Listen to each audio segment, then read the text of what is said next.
this is the senator, and it's really, really not loud enough. It's a very interesting exchange. And the senator asks the question, like, don't you think that it's tyrannical to block people from using their bank accounts without any kind of judicial overview? So it's a little bit, it's 2 minutes and 40 seconds. I don't know they're going to watch the whole thing because there's a bit of a back and forth and they ask the same question. I've turned it up a lot. I may turn it up more. It's very quiet. So here we go. Around 3 minutes. Moi, une question qui m'embête, c'est... There's something bothering me. Why did you seize the bank accounts of protesters? What was the objective there? And where did you get the idea to do so?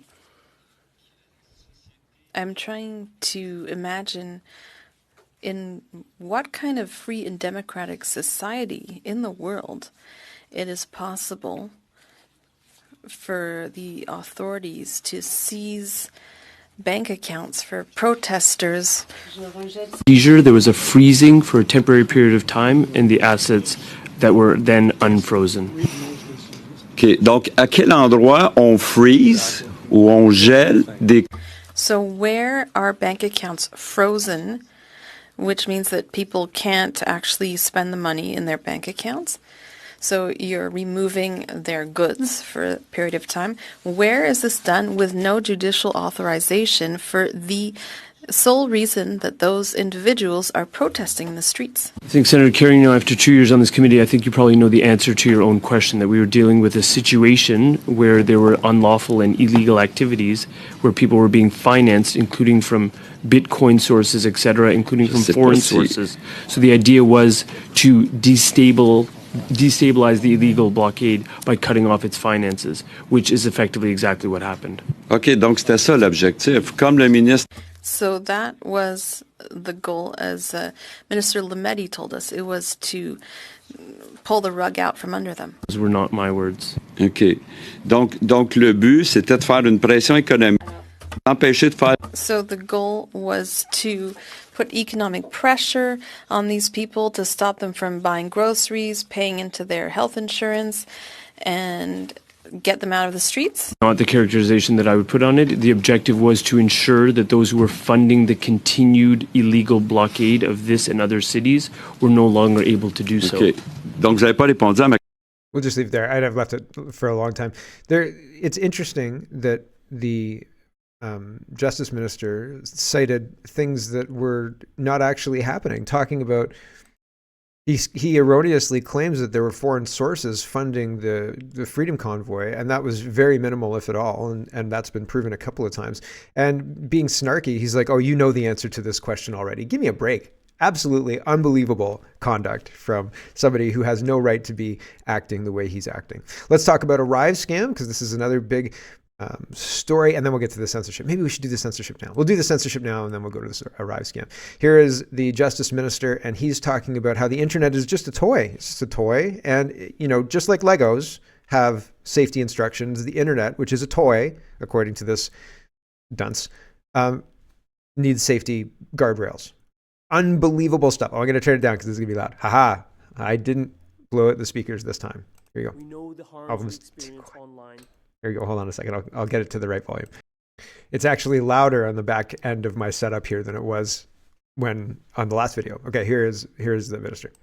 We know the harms we experience online can have real-world impacts, with tragic, sometimes fatal, consequences. And yet, so much of this goes unchecked. I will explain what C63 will do to make our online world safer, but it is important for Canadians, including the Canadians watching right now, to understand why we are doing this. I know why I'm here before you today. I'm the father of 2 youngsters, and like parents and grandparents around Canada, I'm terrified by the dangers that lurk on the internet for our children. We have rigorous safety standards for things like my son's Lego at home, yet somehow none for the most dangerous toy, not just in my home, but every Canadian home, the screen that is in front of our children's faces. It's a dangerous toy. The parents can't possibly put guardrails in for their own children. No, the government has to come in and put guardrails in for that dangerous toy. Here is Mark, and he says, after the news about the Online Harms Act being released, I have a few things I mulled over while half asleep most of the night. Please read. First and foremost, this bill has one main goal: to normalize and make acceptable the sexualization of children, to turn them into objects of desire for those who seek to abuse them and rape kids under the guise of minor attraction. This is why the term has been gaining more and more traction in more influential circles. It will protect pedophiles from being exposed and dealt with. The bill also leads to the protection and amplification of the attacks on the innocence of our children by those who want to confuse, mutilate, and corrupt young minds and bodies.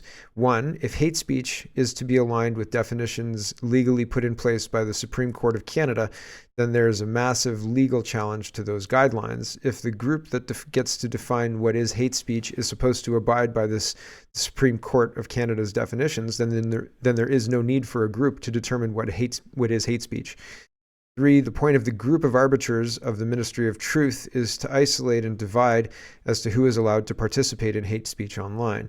The guardrails are supposed to protect free speech will be applied in a partisan and illegal double standard that will see all criticism of the left in any form they deem it to be punishable to the full extent of the illegal law on hate speech. 5. The Human Rights Tribunal, which will be the format for secret struggle session trials, will overwhelmingly target white conservative Canadians, as they always have in the past. This bill amplifies the tiny minority's demands that of death to fascists will be the slogan chanted by those illegally granted the power to police speech and deem wrongthink a crime. Lastly, if this bill is allowed to come to fruition, the great replacement of the Canadian people will go into overdrive. You will no longer be allowed to point out who and why crime and violence is growing out of control. This is the other main goal of the Hate Speech Act. Either you understand this now or bear witness to the end of this country forever. So, yeah, I mean, is this something we can fight against? Is this something we can beat? I don't know. Josh says, people are asking the Canadian Constitution Foundation, where's the line between legal speech and hate speech? The problem is we don't exactly know. If you can't see the line, you can't stay silent to avoid the fine, or you stay silent to avoid the fine. So if you don't know what is hate speech, like yesterday's show, I was like, is this hate speech? Is this hate speech? Can I talk about fried chicken? What context? That's why C-63 is such a big threat to free expression. If you don't know, and who could know? They're making it purposely ambiguous. Allow me to explain, says Josh. He says, in 2014, the Supreme Court of Canada said in R.V. Whatcott decision that hatred is only the most extreme manifestations of the emotion captured by the words detestation and vilification. Only that type of speech can be outlawed without violating 2B of the Charter. Whatcott says this does not include expression which, while repugnant and offensive, does not incite the level of abhorrence, delegitimization, and rejection that risks causing discrimination or other harmful effects, that speech is prohibited. This wording is built into C-36. But how do we know if what we're seeing rises to the level of detestation or vilification? Whatcott tells us to look for the hallmarks of hatred. This is where things get frightening, because some of the hallmarks of hatred are things people should frankly be allowed to say. One of the hallmarks of hatred is blaming a group's members for the current problems in society, alleging that they are a powerful menace. Hello, EDI training or DEI training. This is how DEI consultants talk about white people. This is how feminists sometimes talk about men. Is that hate speech? Is it? Yes. Hate speech often alleges an identifiable group is carrying out secret conspiracies to gain global control. We often hear this about Jewish people. It's anti-Semitic. But do we really want to give the pathetic losers who say that more attention by bringing them to a tribunal? Hate speech may allege a group is plotting to destroy Western civilization. This is something you hear said about ethnic groups, religious groups, and LGBT people. It's usually very offensive, but what if some group really is one day plotting to destroy Western civilization? Yes, what if one group, possibly an identifiable group, is plotting to do that? What if? What would possibly be happening? Oh my gosh, what could be happening? Hate speech further delegitimizes. If I were that group, I would make sure that any criticism of me is seen as a hate crime, right? Like if I were in that group, wouldn't you? Hate speech further, and not me personally, because me personally, I think I prefer everybody is equal in the eyes of the law. If you're the prime minister and you break the law, then you should go to jail just the same as somebody who is not a prime minister, or somebody who's a bricklayer or something like that breaks the same law. The same law applies in the same way, right? I'm very whatever that's called. But if these people are playing for global power, and were I in their shoes, if I was in a situation where I quote unquote ran the world and I had to expend money to continue my narrative, then yeah, I'd want other people in the hot seat of the leadership spot to make sure that nobody realized that I was the one pulling the strings, right? But if I was actually in a leadership spot, I think that I would probably just try and make things as beneficial for everybody as possible and not hide out in the shadows having puppets do my bidding. Probably. I don't know. I've never been a mob boss. There's probably utility in it. Okay. Josh continues. Hate speech further delegitimizes the target group by suggesting its members are illegal or unlawful.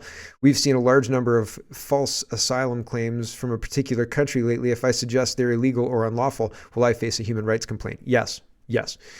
Even me reading that tweet opens me up to that same complaint. And the fact that the law hasn't come into play yet doesn't matter. This episode will be on the internet then. And so somebody could then complain about this episode, and I could be on the hook for episodes that were done before the law was in place. So they would want my entire back catalog removed. Crazy, right? And $20,000 per episode times how many episodes have I done? We're on the other side of 1,500 now, right? So 1,600 now. Another hallmark of hate is labeling a group as liars, cheats, criminals, and thugs, parasitic race, or pure evil. These are certainly mean things to say, but should people risk jail or fines for losing their temper and calling a religious group, for example, pure evil? Exposure to hatred can also result from expression that equates the target group with the groups traditionally revealed in society, such as child abusers and pedophiles. I guess Gays Against Groomers, which argues that gay boys are being pushed into gender transition, better disband. Describing a group's members as animals or as subhuman, horrible creatures who ought not to be allowed to live, incognitize primates or genetically inferior, lesser beasts. I can't compare an extremist religious group that wants to kill me for being gay to animals. As you can see, it's almost impossible for a lawyer like me who studies free expression to know whether I've committed hate speech. It's going to be even harder for regular Canadians to know where to draw the line. As it stands now, hate speech is only prosecuted in the criminal courts, where the Crown must prove beyond a reasonable doubt that the Whatcott standard is met. Charges are only laid in consultation with the AG, who is an expert on law. Well, I'd contest that. This is why prosecutions are so rare. With C-63, a civil tribunal will have the power to ruin people's lives where they believe on a mere balance of probabilities that the amorphous and confusing definition from Whatcott has been met. What's more, social media companies will need to mitigate this type of content. C-63 is a bad bill that will chill an enormous amount of speech that our Constitution protects. When people don't know where the line is, they stay silent to avoid punishment. That makes it hard to have a raucous debate on all kinds of issues, which is the point of free speech. Right. And so it violates our basic rights, and these people should not be allowed to continue to govern. Maxime Bernier says the Liberal government is creating new hate crimes online after making it easier to release criminals on bail, after allowing hundreds of thousands of fake refugees to enter the country and illegals to remain in it, and after prosecuting peaceful gun owners while letting criminal gangs roam free. They don't care about crime, they care about silencing speech. I agree with that. Deborah says this is just one example of people who are talking about this, and she says what starts as hateful words on a screen, which is harmful enough, can erupt into violent hatred in our streets and daily lives. Online hate seeks to divide us and threatens our democracy and national security. We look forward to examining Bill C-63 and expect it will combat anti-Semitism and hatred online by taking those who incite violence, promote terror and extremism, and foment hatred. And I've seen other people talking about how it will protect children and all sorts of stuff, and it won't. And they're pushing this line because the Liberals want to show that they have public support for this. And I mean, they don't. They absolutely don't. This bill is a complete violation of our basic rights, and it's abhorrent, and it should not stand. And anybody with sense knows that. And all of these Liberals who are staying silent and allowing Trudeau to continue to govern are responsible. And honestly, I think all 338 MPs should probably no longer be allowed to continue to govern. There are probably some diamonds in the rough in the CPC somewhere, but fundamentally, the betrayal, the level of betrayal at all levels of government, I think we need to replace them all. And we could do a national lottery. Goodness gracious. Michael, and you'd get a better result. Maybe truckers, a national lottery of just truckers, and we'll see. Maybe not just truckers. We'd have to have some guardrails in place. Michael Barrett, let's talk about the Arrive scam app. He says, motion authorizing the arrest of Arrive scam contractors passes the House. So that's interesting because they didn't want to pass this piece of legislation, and they're passing it because it passed committee, and if the Liberals killed it, they would look bad, I guess. And here's Michael Barrett explaining. Here we go. Good afternoon, folks. I'm coming to you live from outside the House of Commons, where the motion that we had passed at committee that would allow for the summoning and a warrant to be issued and the arrest of the contractors from GC Strategies should they refuse to appear. Well, that motion just passed in the House of Commons. And so this is big news when first, the Liberals originally refused to pass the motion. But, recognizing that this has already been passed in committee and that they'll be responsible for covering up this massive scandal, we were able to force them in the House to pass the motion just now. And this means that the principals at GC Strategies, the two-person company who did no IT work on Justin Trudeau's $60 million Arrive scam, but were paid $20 million, that they have 21 days to be scheduled and appear for questioning in the House of Commons for their role in Justin Trudeau's $60 million scandal. So we'll leave there. Is this going to go somewhere? I don't know. You're looking to bring down the government. You're looking to give reason for no confidence votes. You're looking to show criminality. I mean, if the prime minister gets arrested, that's probably a confidence-shaking situation, right? Like, probably need an election now to get to the bottom of this fiscal mess that has been created by our Rhodes Scholar reporter, finance minister, and deputy prime minister, right? Right. So, but I don't know if this is going to do it. I hope so. But then we're stuck with Polyev, and then all of the concerning things that brings. Although, will he repeal or will he not pass bill? I mean, if the government is dropped now, Bill C-63 doesn't have royal assent. It's not law, right? It hasn't gone through the Senate, hasn't done anything yet. So it's not law. So there's nothing to repeal. But there's situations where I fear that we'll get there. We'll get to the same censorship by a different vehicle with Polyev. But he said no. We'll see. We'll see by his actions. He is sharing this letter. He's been really hammering on the RCMP for an investigation into this Arrive scam scandal. And Polyev says the RCMP letter to Common Sense Conservatives confirms Mounties officially investigating Justin Trudeau. Now, the reason they're investigating Justin Trudeau, do you know the reason that they're investigating Justin Trudeau? Somebody else on Twitter points it out, so I'll let them point it out, but we're getting to it in just a minute. Here's the Mounties letter. It says, Dear Mr. Polyev, thank you for your letter of February 13th concerning the Auditor General's findings detailed in COVID-19 pandemic report ArriveCan. The Royal Canadian Mounted Police is assessing all available information, including the Auditor General's performance audit report, and will take appropriate action. Thank you for bringing this matter to my attention. Yours truly, blah. And the reason is when they're investigating actively, they can say, we can't comment on that. We don't comment on active investigations. That's why. So Mark Patron from the Mark Patron Show says the RCMP knows how to investigate without investigating just so they can shut down questions. It's been 5 years since they began an investigation into the 2 Chinese spies, scientists ejected from Canada's top infectious disease lab. Nothing's come of it. Nothing whatsoever. Nothing at all. And how many other investigations have we had that nothing has come of it at all, right? They get to the end and they say, we're just really not sure. We're real sorry that we're not sure, but we're just not sure.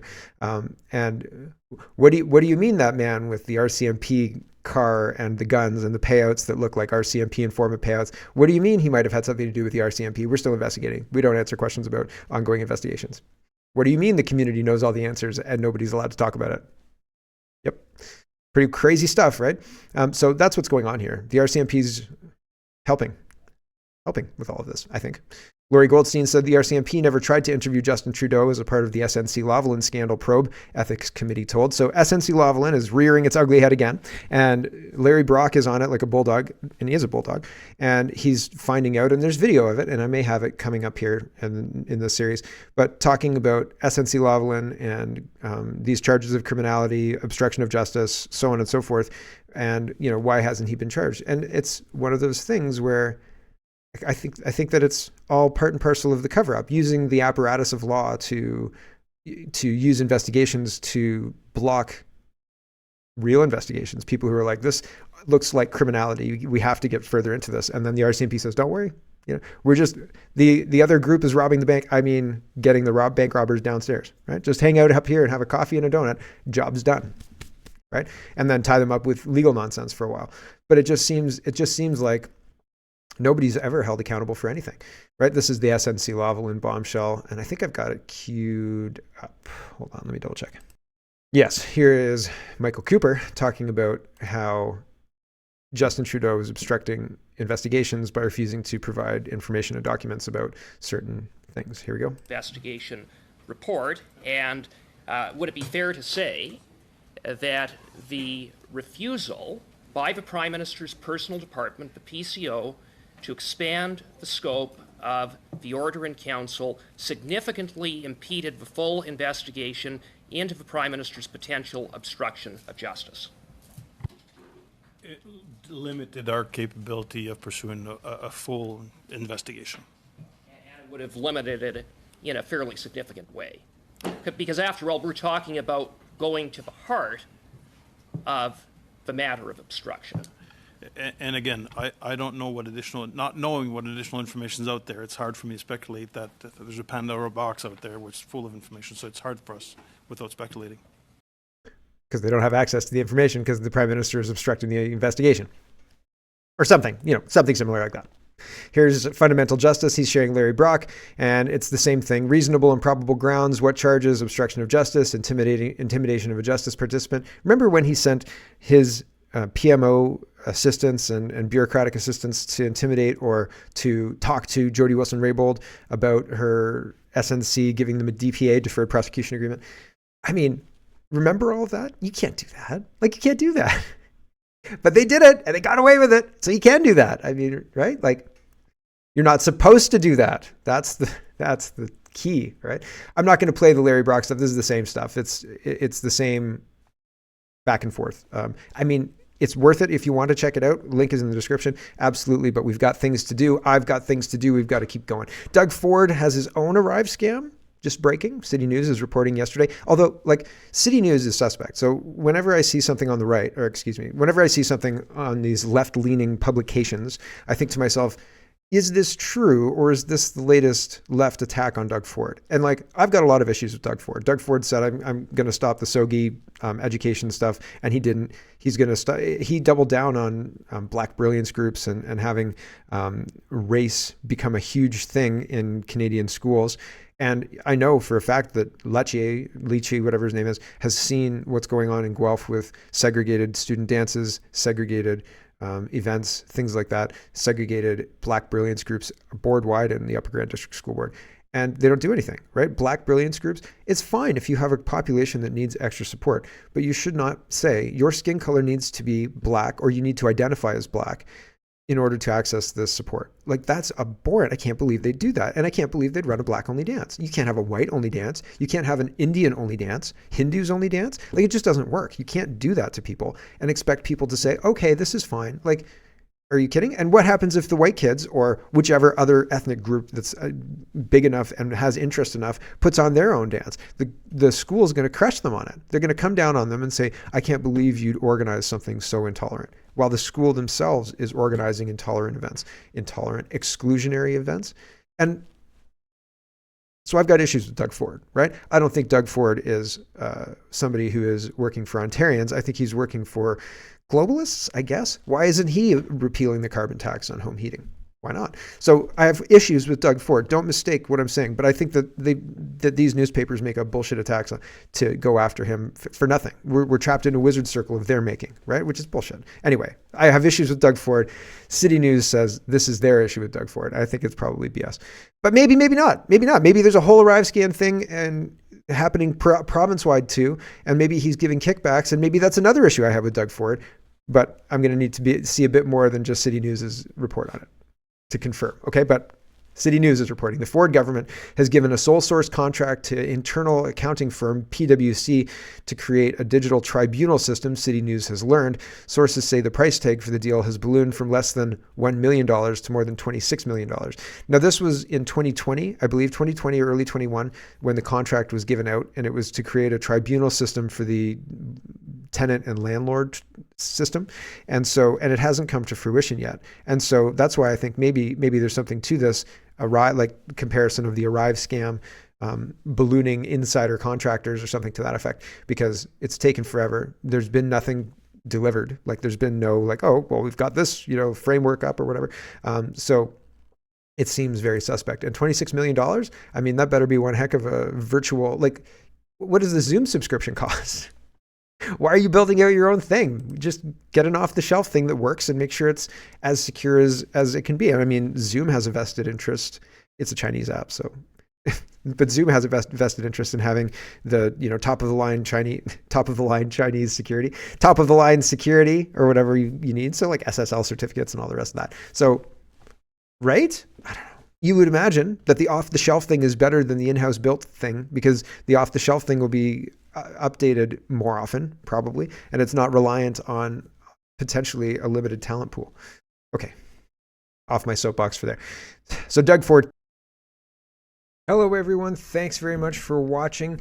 This is just a short version of a longer show. If you'd like to get the whole show, you can go over to canadapoly.com and sign up for a subscription. Just look in the drop-down tab for Shop and Donate and look for subscriptions, and you'll get immediate access to the full show.